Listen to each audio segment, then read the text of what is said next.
on m'a demandé de parler de la drogue du zombie, c'est donc ce que je m'apprête à faire. La drogue du zombie, en fait, c'est de la xylazine, qui est un anesthésiant vétérinaire mélangé à du fentanyl. Pour l'instant, elle est présente principalement aux États-Unis et plus précisément dans la ville de Philadelphie, où ça représente à peu près 90% des drogues saisies. Elles doivent être belles, les streets of Philadelphia. Si la xylazine est mélangée au fentanyl, c'est parce que, en fait, la xylazine va augmenter la durée de l'effet du fentanyl jusqu'à 10 heures. Ça doit être une sacrée longue def, ce bazar. C'est principalement l'effet sédatif de ces deux molécules mélangées qui provoque chez les gens cette espèce de démarche plus que zombiesque. Et donc les propriétés analgésiques de ces produits, en fait, soulagent complètement la douleur, relaxent les muscles et provoquent même un sentiment d'euphorie.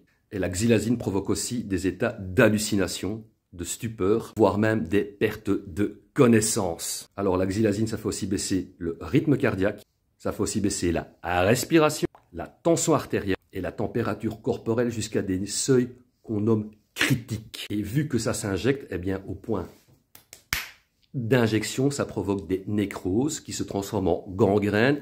Et là, la seule solution, c'est l'amputation du membre qui sera donc infecté. Ça cause sur le cerveau des effets à très long terme. Et la xylazine provoque ce qu'on appelle des effets cliniques.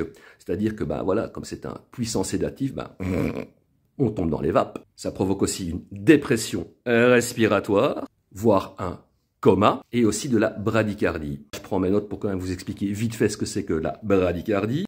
Donc une bradycardie, ça affecte la fréquence cardiaque. Ça fait baisser le rythme cardiaque vachement bas, jusqu'à 60 BPM. Donc ça peut provoquer des vertiges, une faiblesse et des évanouissements. Ça provoque aussi de l'hypotension. Donc l'hypotension est une tension artérielle abaissée au point de provoquer des symptômes comme des vertiges ou des évanouissements. Once again, les mêmes symptômes. Donc, à mon avis, c'est le coma vraiment assuré. J'ai oublié de préciser qu'une tension artérielle très basse peut provoquer des dégâts au niveau des organes. Ça provoque aussi une hyperglycémie, donc le taux de sucre, il monte. Alors, petit détail intéressant, entre 2010 et 2015, 2% des cas d'overdose recensés aux États-Unis étaient dus à la xylazine. Et en 2019, ce chiffre est monté à 32%. Donc, c'est en train de décimer une population.